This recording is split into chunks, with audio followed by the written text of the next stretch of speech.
And we're live.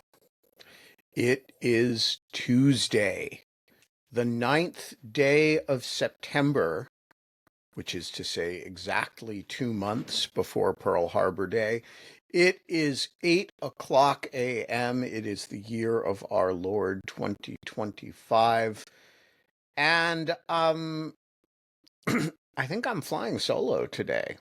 Um, I sent out the usual distress call to the co-hosts, who's joining the show today, and nobody responded, which means that you are the co-host.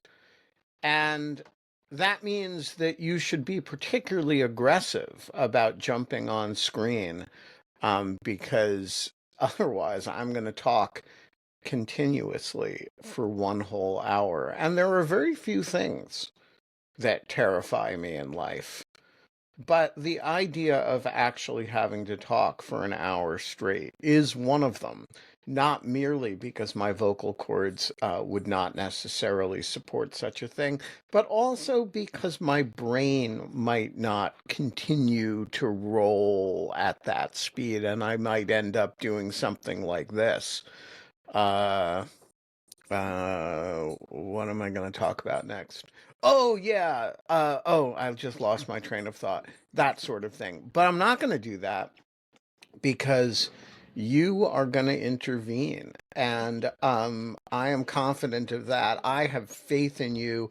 There are 31 of you on the show right now, and each and every one of you has an obligation to come on screen and share what is on your mind this morning. It is Mike Feinberg, who has just single-handedly saved me from the predicament of flying solo today. Hello, Mike. Hey, how's it going? Much better now that I'm not by myself. Well, I am here for as long as the person behind me is asleep. Well, that is fair enough. So, folks, we got a lot on our plates today. We've got, a Supreme Court tolerance for interim ICE harassment of people in Los Angeles. We've got, there's still a lot of boat boom stuff to talk about. There's, E. Jean Carroll got her $83 million judgment upheld.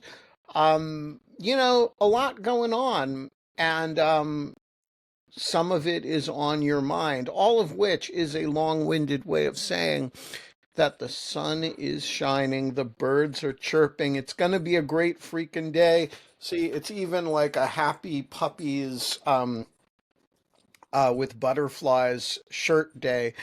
And you are watching Dog Shirt TV, and it is a fucking revolution in morning television. And one of the revolutionary features, of which there are a number, is that sometimes I don't know that Mike Feinberg is going to be joining, and I start the show with a plea for audience intervention because I'm otherwise going to be talking here continuously an hour by myself. And it turns out the entire premise of the show is wrong because Mike Feinberg shows up. And another one of the revolutionary features, of which, as I say, there are a number, is that sometimes I struggle to come up with a second revolutionary feature as part of the introduction. And I'm, you know, and so I just kind of, the intro format calls for a second revolutionary feature, and I just don't have one at the ready. And so that can be the second revolutionary feature, which is to say that we're not allowed to have fun anymore, but we are allowed to have a Tuesday morning. And as a model to you all, Carol is calling in. Hello, Carol. Hello. Um, I do things, but I completely on a distraction, something I've been wanting to ask Mike. Mike, I think that do you know the films of Mizoguchi Kenji? I don't. My knowledge of Japanese film is not as good as it should be. I'm obviously very familiar with Kurosawa and Ozu, and then I've delved quite a bit into Japanese horror films, going as far back as you get to up to current day stuff. But beyond that, I'm just not as familiar with the canon as I should be. Probably because when I was growing up, my film education was on VHS, and French, German, Italian films, this stuff was very readily available. East Asian films, not as much. Um, I think you might find Mizoguchi interesting because he's quite a bit different. A lot of his concerns deal with the modern gay, well, modern, I mean, he was in the 40s and 50s and possibly as late as the 60s, I'm not sure. But a lot of his concerns dealt with various forms of prostitution, including the 1930s geisha system. And one of his post-war films is called Street of Shame, which is about women as working as Hey, prostitutes in Tokyo. okay, I didn't know the director. I have seen that. It was on the Criterion channel Piece of for shame. quite a bit, and one of my friends recommended it. Yeah. He also has ones like Sisters of Gion. I think Gion is the Kyoto pleasure quarters. Okay. And they're both geisha, but geisha it clearly in the 30 if in that era 40s and 50s, although geisha had the skills that they are well known for now, they also needed a patron Mhm. to fund a lot of their clothing and things. And so this Sisters of Guion is about two women who worked as geisha who had different relationships with their patrons and tried different ways to work the system to protect them as they were getting older, and neither of them works. Okay. Um, a lot of his films are not exactly cheerful, and I have heard, although I don't have a source for this, so I hesitate to state it as fact, but what I heard was that one of his sisters was put into work as a geisha, and so he has a very personal connection to it. So I wanted to get that in, I will even check it though out. there's an awful lot of other news to talk about. I also want to say I was really trying to encourage Kate to step in because I think Kate is really interesting, and I love it when she and Mike get together.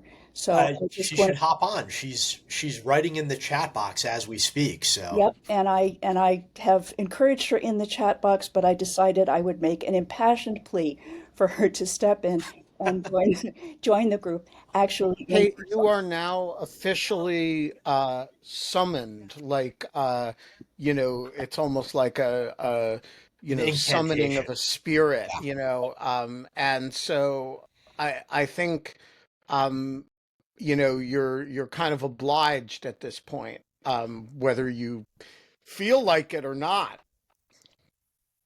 She did say in the chat that she'd thought of a couple of things while she was running, and she said that she wanted a little time to think about it, but then Mike, um, All right, here we go. We, there she we, is. I can it's read now. like a seance. You I don't summon have a Kate, sound.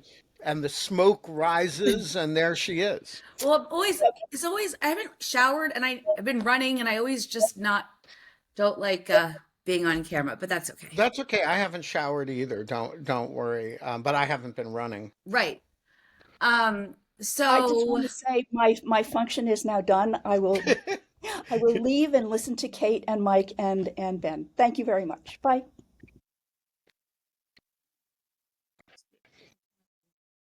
volume.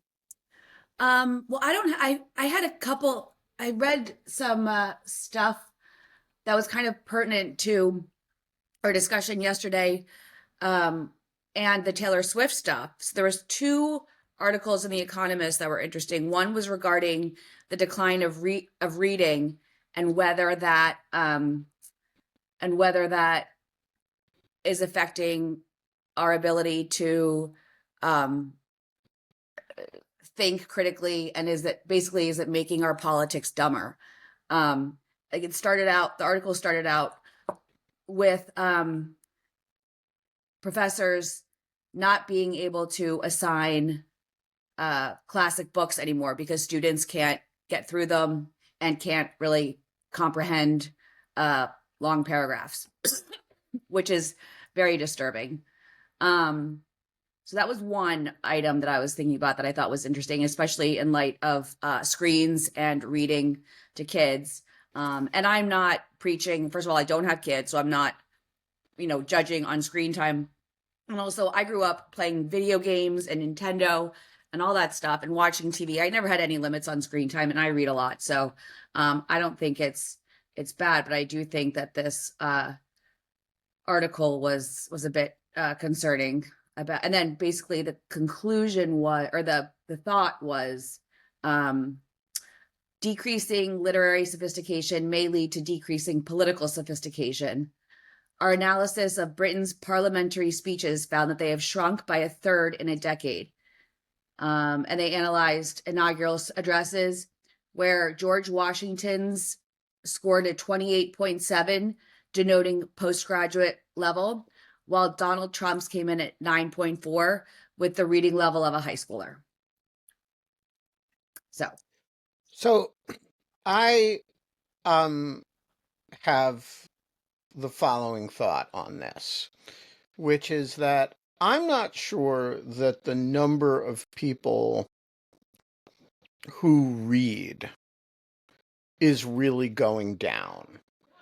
It seems to me I don't know that it's not, but it seems to me that what's certainly happening is that the number of people who we expect to read is going up.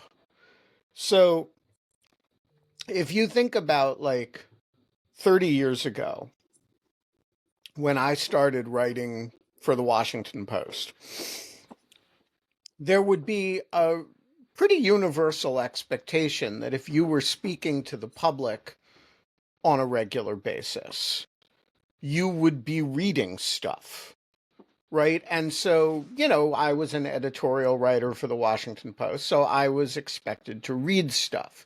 But now we have all these like Dan Bongino types who, clearly don't read stuff, but are mass public educators. I use the word advisedly, but it's not that he's not it's that he's in a position that we used to associate with having more education and conveying that, whether from a right-wing perspective or a left-wing perspective or a centrist perspective, right? You would expect somebody who was addressing millions of people on matters of politics and matters of policy to be semi-literate. Yeah, but before he was a podcaster, wasn't he in the Secret Service? Wasn't he in the federal government? So Are we talking about my yes, your You're nemesis. favorite deputy director? Your former boss. Well, but Yeah.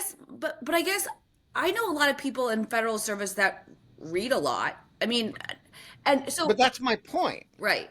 The point is, I don't know if the number of people who read is really going down. What I know is that the number of people in the public debate whom we are expected to, from the TikTok kids Well, to the this article is talking about colleges mostly and what professors are seeing in their students. And this article also says multiple studies in multiple places seem to be showing the same thing. Adults are reading less, children are reading less, teenagers are reading a lot less. Very small children are being read to less. Many are not being read to at all. Reading rates are lower among poorer children, blah, blah, blah. In America, the share of people who read for pleasure has fallen by 2/5. Yeah, that's pretty dramatic. Well, I have to say, I definitely think that the number of people who don't read is going to be correlated strongly to a decline in a culture of debate and And disputation and I and don't think it's just healthy necessarily politics. knowledge. I think it's actually ability to critically think and think through problems and empathy and like I don't know. I feel like it's going to be a big issue. And it's going to I, be a big, well, and it's going to create a huge cognitive capacity gap between, if you imagine it, a, a, a class thing where there is a class of people who reads, and I'm not talking about a socioeconomic class, though it may correlate to that, but there's going to be a reading culture and a non-reading culture, um, which is of course more the norm historically than you know than the exception, right? Yeah. Literacy is a relative, mass literacy is a relatively recent thing. It's some degree of reversion to that. Well, and I'm also worried about myself. I mean, I read all the time, but I read articles and newsletters and stuff. And I started reading Tinker, Tailor, Soldier, Spy, and literally I'm like probably halfway through it. And I started a while ago, and that is tough for me. And I used to be a really good, I mean, I've read Tolstoy and Dostoevsky, and I'm having trouble getting through it and understanding freaking MI6 or whatever it is. I've had the exact same experience over the past 2 or 3 years, and well, I don't see it getting any better as evidenced by Yeah. the noise that you all just heard. Let me know if his like babbling No, no, gets it's No, no, fine. no, no. We're pro baby babbling, um Yeah, Holly's notwithstanding not here. no, Holly's not but here, right? but I also noticed that like there has been a definite decline in my ability to concentrate on long form literature the more I concentrate not on form but on screen driven reading. And this is something like I have no knowledge of whether this is scientifically valid, but it's something I know my other friends have noticed too, that just the more time we spend consuming media online, the more difficult it is for us to consume media offline with anything regarding serious concentration. And do you find that either of you find that um because one thing that I found, I don't know that I read less than I used to, but I do notice that I do much more of my reading in the form of audiobooks. Um, just because I can do other things while I'm doing it. I do podcasts instead, and so I tend to read right before bed, which is a problem because I'll read like 4 pages and fall asleep. So, Hmm. I've done neither, in all honesty. I never got into audiobooks. Podcasts I did when I was in our LA office and dealing with like an hour commute each way. Um, but it's not the same for me. I like the tactile pleasure of actually turning pages, the copy artwork, the weight in my hands. Even using my Kindle, which I do use from time to time, doesn't feel the same as having a hard copy book. yeah. That's interesting. Yeah, I But I'm also I am pretentious and affected, so well, so it I could be am that. very unromantic about form of like I absorb material and I don't really care if it's carved into a rock or written in parchment or printed on paper or read on a screen. But I do, I guess what I make a fetish of is the text. And I don't like how it is conveyed. If you beamed it into my head, that would be fine with me. But I have, but there's a really sharp distinction between text and conveyed however and video or any other mode of transmission. But yeah, look, I mean, I am um uh I don't know what the optimal percentage of Americans or any other group of people to be reading regularly is. I Or I, I assume it is as high as the right answer is as high as you can get it. But I'm not sure of that. And I don't And think it's just an American thing too, because this mentioned Brits as well. So I guess we don't have to feel too bad, but but it's a bit, reading is a bit unique in that it's one of the few hobbies, pastimes, courses of instruction, what have you, that really has no negative externalities for society. Um, I like more people reading is an unmitigated good as far as I'm. Now, I mean, Doesn't it depend what they're reading? Right. yeah, I was just I gonna mean, say, like, more if they're people going through reading the the Turner Unabomber Diaries or Camp of the Manifesto doesn't Saints, seem that's to me to be the best idea. yeah, no. Sorry, we were talking Or over each people other. reading the Turner That's Diaries. exactly Mein the Kampf. example I used. We actually, I just sold my copy. Really? Yeah, well, I had oversight of the domestic terrorism program uh, in my last Who position. bought it? What's that? Who bought it? I bought it. No, you said you just sold your copy. Used bookstore in Virginia Beach. They bought a lot. We go there pretty regularly. Um, I don't think they knew what it was. I hope, and actually, just when I bought it, it was a bit like, Amazon doesn't carry it. Right. I had to get it from the online site of Books A Million. Excellent. Yeah. But yeah, like, yeah, if people are reading the Turner Diaries, Camp of the Saints, we probably should not be encouraging that, but generally speaking, I think encouraging more reading is one of the things that, like, reasonable people should all agree on. Oops. Oops. Oh, so the other thing that I had was Alicia was I listened to the Monocle podcast. They have a really good The Briefing every day, and they featured her. They interviewed her briefly for 30 seconds Yep. on was it Fridays or Mondays? Yeah. So the other thing that was I kind of wish Holly was here, because the other article that was interesting was about female pop stars are lambasting. Is that how you say that word? Lambasting mediocre men. The other problem with reading is I don't know how to pronounce anything because I read all the time. And then, but this, That's actually, there are studies, it is a mark of high intelligence, actually, when people regularly regularly mispronounce difficult words, because it means they were very exposed to them on the written page instead of in conversation. So it's, sort of, your reach is exceeding your grasp, or vice versa. I always get that quote wrong. Well, it says pop stars from Bay Once to Taylor Swift have crooned about bad boys breaking their hearts. But this article is actually about Sabrina Carpenter, and how a lot of the pop stars songs now are about how dumb, useless, and slow and stupid men are. And I think that's kind of goes to I think there was a study out now that really shows the discrepancy between young women and men and the liberal conservative. And I think that there was like a study that showed that women rate having family last and men rate having family first on their life goals. That's interesting. Yeah.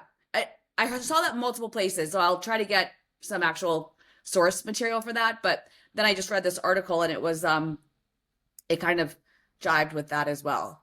And I don't think that's healthy to have men being shit on all the time.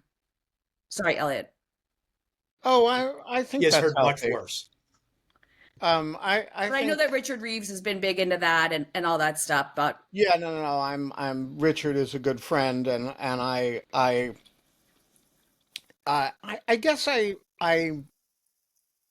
am not opposed to the idea that, like, I'm opposed to random shitting on men, but I am not opposed to the idea that people should have to have some degree of a crisis of masculinity. I don't know that I think that's an unhealthy thing. yeah.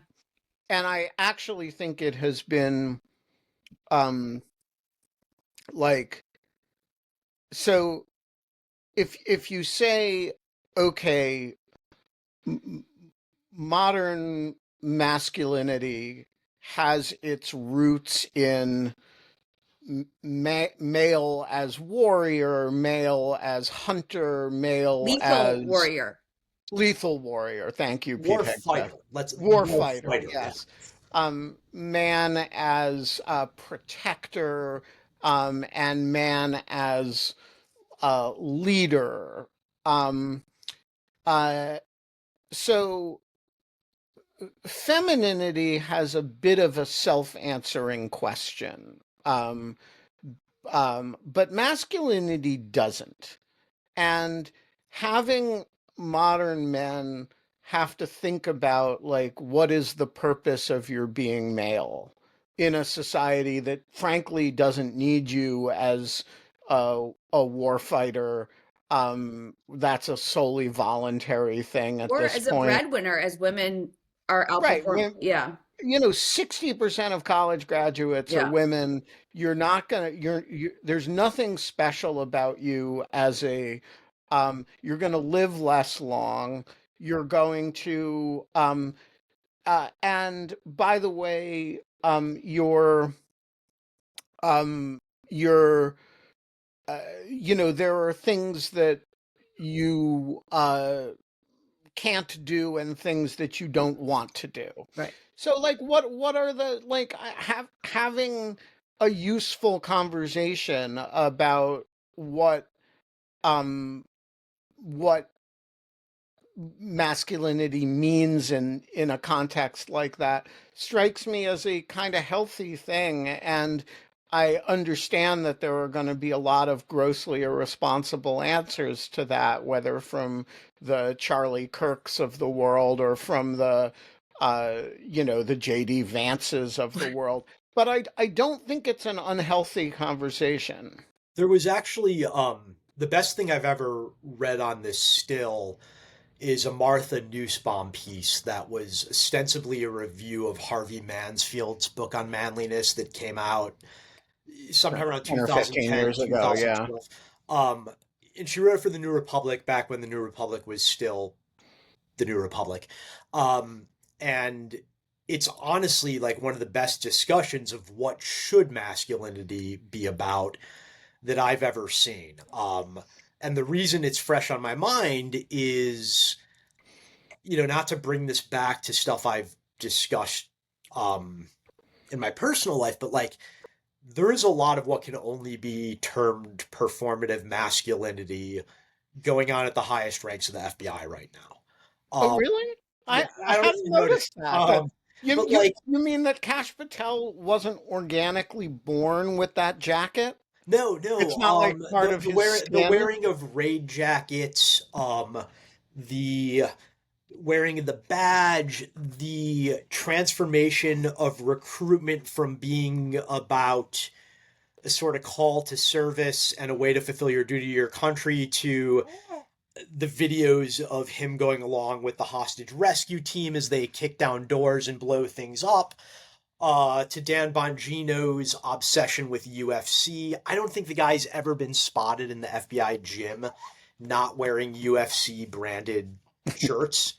Um, like, and the interesting thing, and this is what one of my good friends who's a female agent said, is like people who do this stuff for a living, like actual SWAT operators, actual HRT members, actual FBI agents, like they're not impressed by it. It's just a job, it's a skill set. The fetishization of it is really something that's unique to people who could never do it in real life. Right. So here's the thing. The fetishization of femininity is, is normal, right?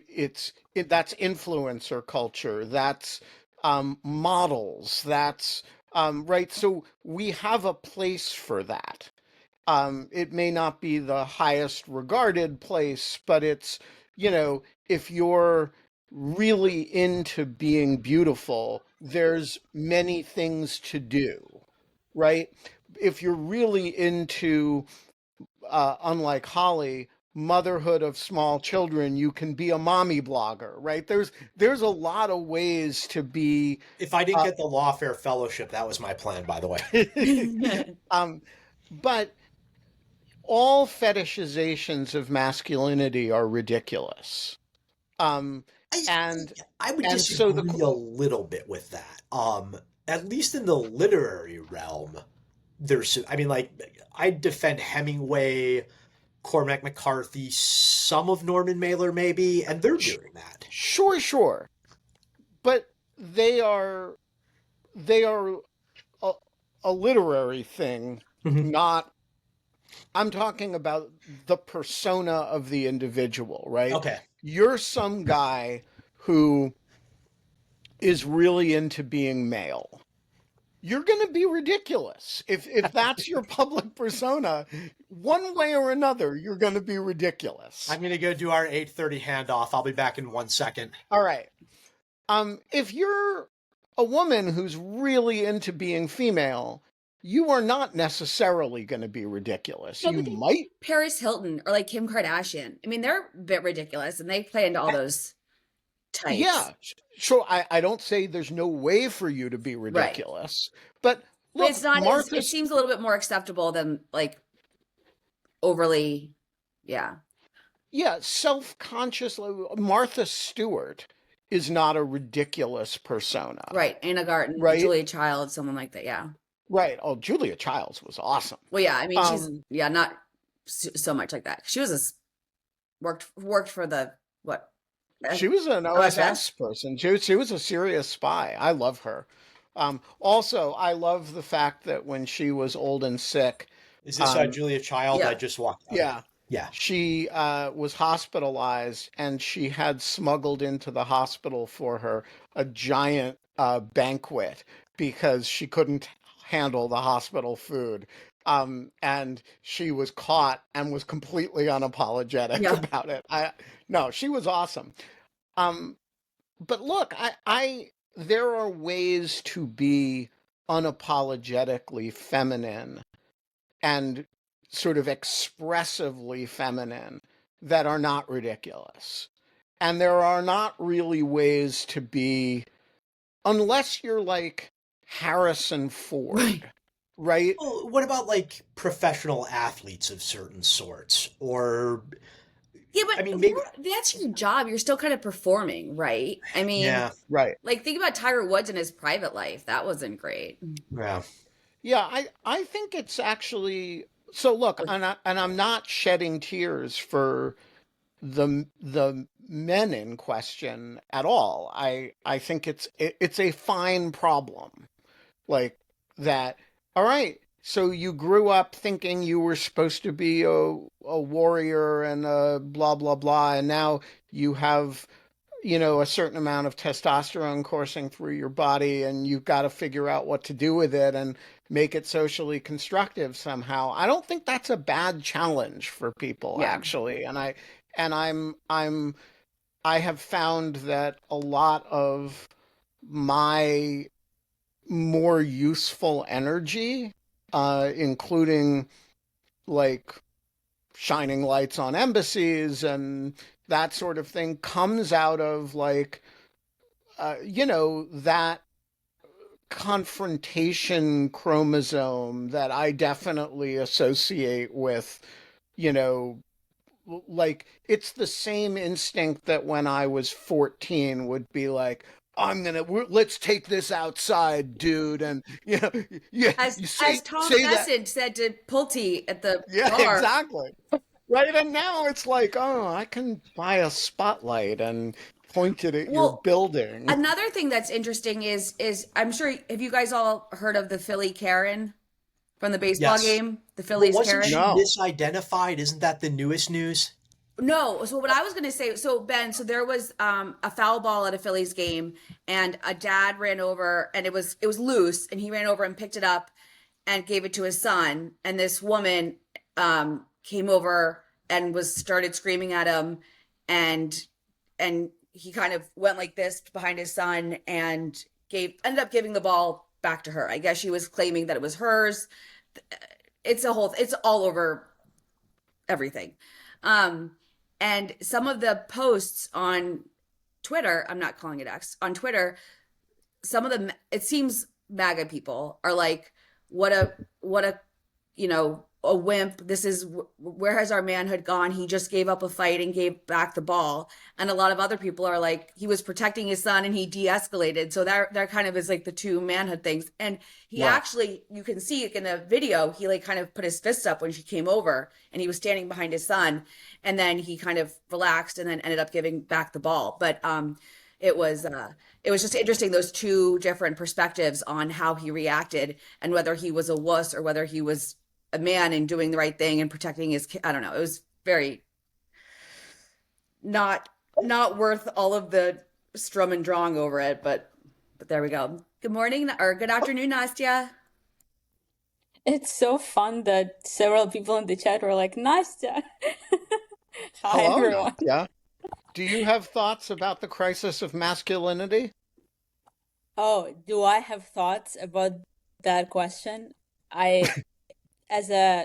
can't believe I'm saying this, as a Slavic woman, I have so many thoughts about this Well, I question. feel like men are getting I to just play wanna out their say- masculinity in war in Ukraine. So Yeah, well, Nastya is also married to a giant bear of a man whose masculinity screams across rooms. I grew up Muslim and traditional as well. So Yeah, that helps. Eric is a no joke real man and is big Exactly. enough to, if he like accidentally steps on you, it's like King Kong. Yeah, pretty much. Okay, you're making him sound fat. He's very fit. No. He's just big.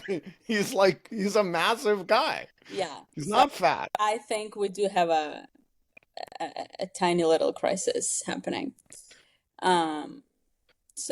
But do you want me to elaborate? I do have Yes, elaborate yes. thoughts. Okay. Yeah. Well, I think there are a lot of, I think men in general, I'm gonna sound like Jordan Peterson, forgive me, but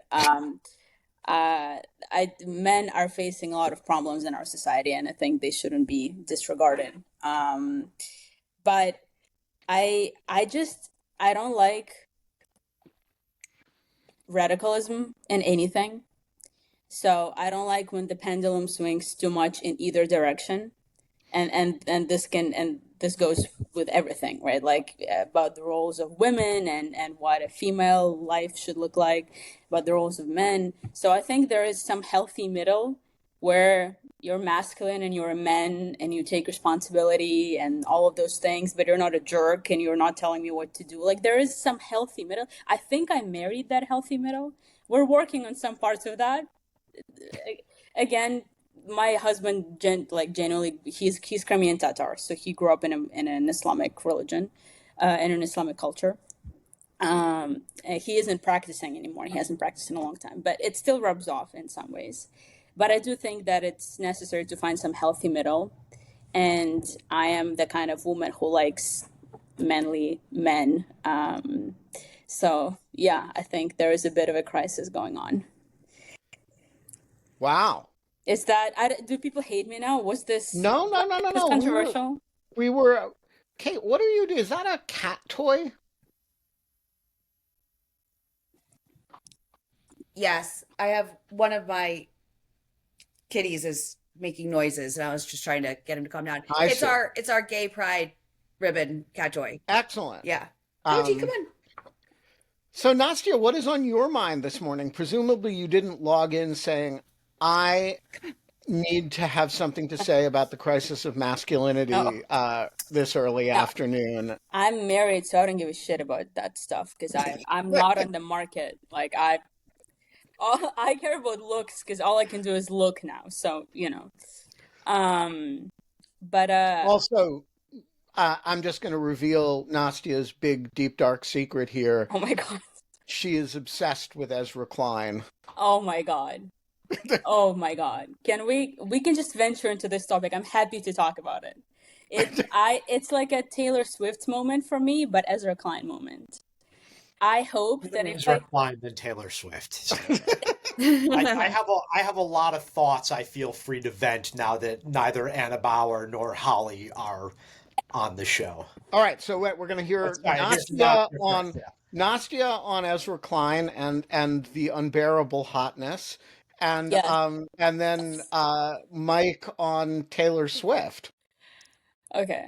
Well, I like nerdy men. I romanticize academia and the ivory towers and people who read papers for fun. And so I've always liked guys like that. I've dated several philosophy majors in college. Like, it's, if you talk to me about policy and like, you're eloquent and you read nonfiction books and stuff like that, I think you're the hottest man on the planet. And Ezra Klein is like the epitome of all of that. He's also actually good looking, in my opinion. I really hope that I'm really young, so it is entirely possible that in 10 years I befriend him and we're colleagues or something.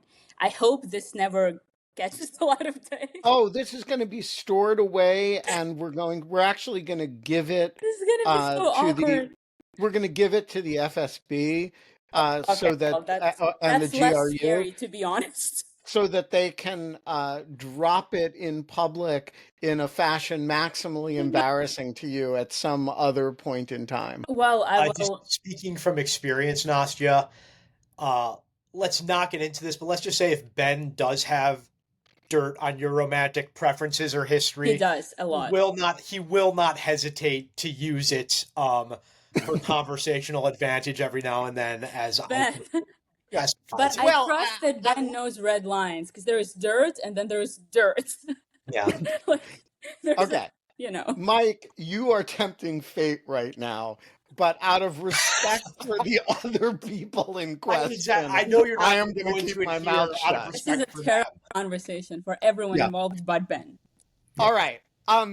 Mike, your thoughts on Taylor Swift? So who, by the way, The Onion had a great video about the FBI arrest of Taylor Swift yesterday. Really? I'll check it out. I'll find it. We can play it. We can do a ceremonial playing. But set it up with your... So there's the parasocial weirdness of actively celebrating... Yes. Both in spirit and in physical gatherings, the engagement of two people whom you have never met and never will meet is deeply odd to me. I find it odd when people obsess over the royal wedding. I think it odd when people obsess over a football player and a pop singer's wedding. Over Donald Trump almost getting shot. Where were you? I think Holly was about to come through the computer and strangle me when we had that Taylor Swift thing, because I kept talking about this on the chat. I wasn't on screen, and she was just. I just don't get it. I don't get it. And I think it's. But have you listened to their interview though? No, have you? I don't care. And like, let me explain. But you will. That's the point. No, there's an actual like philosophical point behind my curmudgeonly opinion, which is like, it is not good. Wait, what? Oh, this is a joke. Okay. It's not. It's done. It's not good for our society to make major life benchmarks almost wholly performative acts. It robs them of meaning for ourselves. Yes, but Carol T just said in the chat, this is our version of royalty. But I don't think it is, because royalty is an embodiment of the state. Plus, I also think obsession over royalty is weird. But yes, but the royalty is an embodiment of the state. It's like the flag, right? It's and arrested on weapons charges tonight after federal agents raided the singer's tour bus. Swift was taken into custody following a tense standoff with authorities in which the pop star reportedly brandished a semi-automatic submachine gun while locking herself inside the Eras tour bus bathroom. Once subdued, officers from the DEA, DHS, and FBI entered the bus to find a large arsenal of assault rifles, handguns, and explosives, as well as large quantities of crack cocaine, methamphetamines, and fentanyl. Known as Tay-Tay on the street, Swift had allegedly been stockpiling weapons in self-defense of her long list of enemies and ex-lovers. Authorities recently began investigating Swift's crimes after this anonymous man claimed he had been held captive by Swift as her, quote, sex slave. Swift is facing 13 counts of criminal weapons trafficking and is currently being held. Well, that's one way to get MAGA support. There you go. Anyway, you were saying, Kate. No, I think that like it just, and I'm not obsessing over people obsessing over her, Linda. Thank you. I just don't understand. I'm with Mike. I just don't understand it. And I think that the royalty is different because, like I said, that's like an embodiment of the state. You know, it's like the flag, but with just people, I don't know. Like I like her, no also, problem with her. I don't listen to her music, but I'm a fan of many people. I'm a fan of many bands, but I don't have emotional, you know, investments in them. Like it seems like a lot of Swifties do. Tell me something though. Does the opposite effect happen to you when you learn that somebody whose product you're into is a horrible person? Whether it's uh uh I don't know, people have stopped reading Neil Gaiman or Are we going to talk about the watch. I mean, Sorry? Are we going to talk about the Russians? oh, Well, We're going to like that's evoke more of a Pushkin or political something. thing. well, That's not a parasocial thing. you know, But when you learn that that somebody is, X and such who you've always liked turns out to be a vile rapist, does so that I used ruin to the watch work the for Charlie you? Rose show like religiously.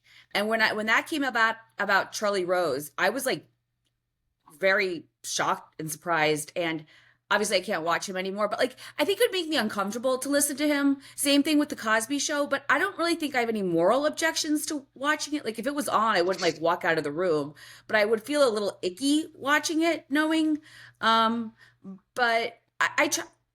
I don't want to say I separate myself from the artist, but I don't know if I actively protest it. The only person I've ever protested was Apple products. I don't buy Apple products, but that's for work. That's work related and yeah, and that. But so it's not. That's more like a.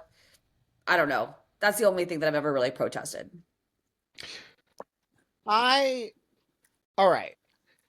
I agree with you guys about Taylor Swift. Um, just I have no particular opinion about her as a musician, one way or the other, but I agree that having deeply parasocial relationships with people you don't know is weird. Um, and the mass psychology of it in her case is bizarre. The one redeeming factor in it, in my view, which is, by the way, extremely redeeming, is that she makes all of the right people furious on a regular basis without doing anything. And I do think that means at some level she's making people think. And the fact that, she's making Charlie Kirk enraged all the time, um, and she's making Donald Trump angry a fair a fair bit of time. I actually think that suggests that like she does have the right parasocial enemies, and she does it without actually saying anything of she doesn't actually say anything about Charlie Kirk or about anything he should care about. So she's I do think you you Yeah, but so does we Rosie O'Donnell, and like that's not comparable to Taylor Swift. You know what I mean? and also Ben, the dynamic you're describing with her parasocial enemies, by the language you just used, she's entirely a passive participant in it. So I except don't. that she's somebody who manages her brand exceptionally Yeah, carefully. I don't think anything that she does is entirely accidental. is But I mean, entirely if she's accidental. not out there putting herself as a resistance figurehead or a foe of totalitarianism, um, Look, do I wish she would be more aggressive about using her celebrity for to make statements? Absolutely. Really? But I I do. don't. yeah, I'm just happy she has a private life, to be honest, because Why does this is important. She doesn't use social media. She doesn't give interviews. She's actually not a very public person at all, which makes this whole crazy yes and response from no. people Like is even crazier. the shunning of modern PR mechanisms is in and of itself a form of PR. Right. and Thomas the Google Pynchon, I don't know if manipulations Thomas too? Pynchon or Salinger would be as famous and cult-like as they are if they were had regularly given interviews. Yeah. No, I think that's right. And I think, look, I mean, I am, uh, I would say, Sorry, I'm laughing at Fred's comment. I don't know what it means, but it made me smile. I would say I am a neutral non-combatant in the Taylor Swift wars. I I think she is admirable in her self-management of a brand. I like the enemies that have picked her or that she's picked. And I'm not, and I'm completely bewildered um, by by the degree to which otherwise sensible people like Anna Bauer and Janine Balechian, and for that matter, our esteemed co-host Holly Berkeley Fletcher, feel like she is a friend of theirs whose life whose life and choices deeply matter to them. That said, I think it's completely fascinating. It's total performance art, and And at least it's I am positive. I mean, at least it's a positive thing. Like I'm yeah, not complaining. I just can't relate. but I also think that it is uh so yeah, so Steve says full circle to masculinity. Imagine that she were male and she were doing the equivalent thing of uh talking trash about her exes, Donald Trump. dressing in sparkly, I don't know what the equivalent of that is Men do for that. what's that? Except men musicians do that all the time. Have I you was ever gonna I say listened to know. any bassist. rap song? Yeah, And it's if she were doing that, we would have a very different conversation about her. um and I think that's fine. I think the crisis of masculinity is basically a good thing, but I do think that it's a I do think she gets, you know she would not be a figure of popularity among the center and left if she were male and doing that. She would be a Jordan Peterson type. I used to really like him. It's so sad. I was in my When did first you year really of like her? Because you were young and Canadian. like literally I was in my first year of college. I was taking Phil 101, relativism, the whole thing. What's that community called? Um The intellectual dark web. yes, I Oh, was obsessed. I was deep down in it. I I actually was listening to I was meditating with Sam Harris all the way. I was listening to old Joe Rogans from like the COVID Oh lockdown. yeah. It was really interesting. I mean, there was Matt It was Iglesias. I think Ezra Klein was on. I listened to some of the doctors that he had on, like Dr. Hotez, all the famous ones that were always on there. And it was remarkably sane, like remarkably normal.